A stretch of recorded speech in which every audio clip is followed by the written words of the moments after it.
Next up, we have Bret Bero. Bret, go right ahead. Floor is yours.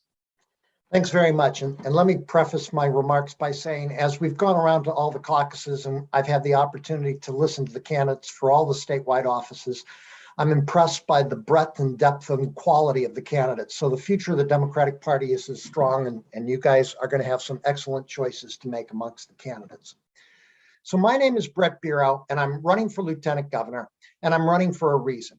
The decisions we make in the next administration will define the character of the Commonwealth for our next generation. While many see a lot of problems, and we certainly do have challenges out there, I also see a lot of opportunities. But to solve those opportunities will require, as A.G. Healy said, a team. And I believe that the team is built best when it's built balanced. I believe that the Lieutenant Governor should have different experiences and skill sets than the rest of the ticket. And my background is distinctly different from the other candidates. And it comes from working in those areas that I think are critical to the issues confronting Massachusetts. As a small business owner in Orange, Massachusetts for over 20 years, I know the challenges that small businesses have to survive, much less thrive. And I also know how very little help they get from the state. Help both in terms of financial, but also in direction on where to go. And if we want to revitalize our forgotten towns and our gateway cities, then we need to focus on the economic revitalization of our small businesses that were devastated during the pandemic. I've served on the board of the largest environmental testing company in North America for the better part of a decade. So I know that addressing climate change doesn't come from just writing new legislations and making new regulations. It comes from measuring performance and holding organizations and, frankly, our political leaders accountable for the actions they take, and setting and enforcing from a leadership perspective the right actions to address climate change.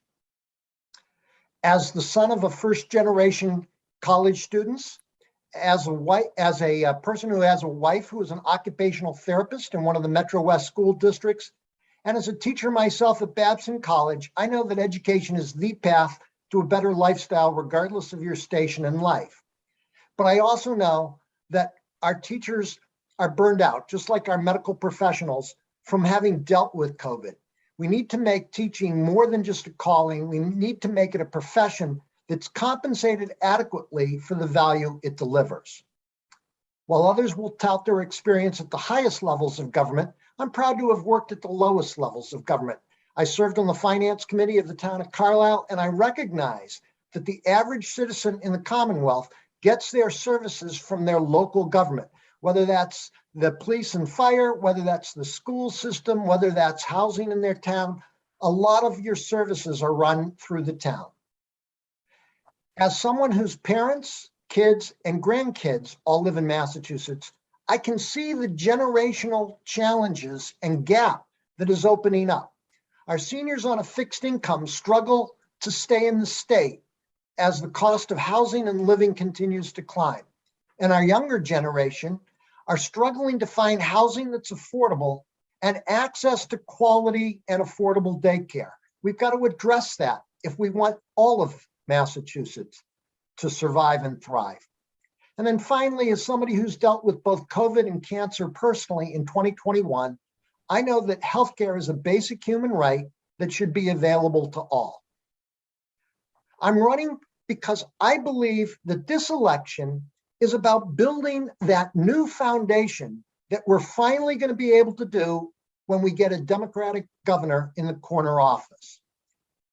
And I believe that we can fix these problems, but only if we build the right balanced team. My name's Bret Bero. I would appreciate your support at this caucus, at the convention, and through to the election. Thank you for allowing me to be here today, and we'll dump some information into the chat so you can find out more about us. Thanks, Sean. Thanks for having me.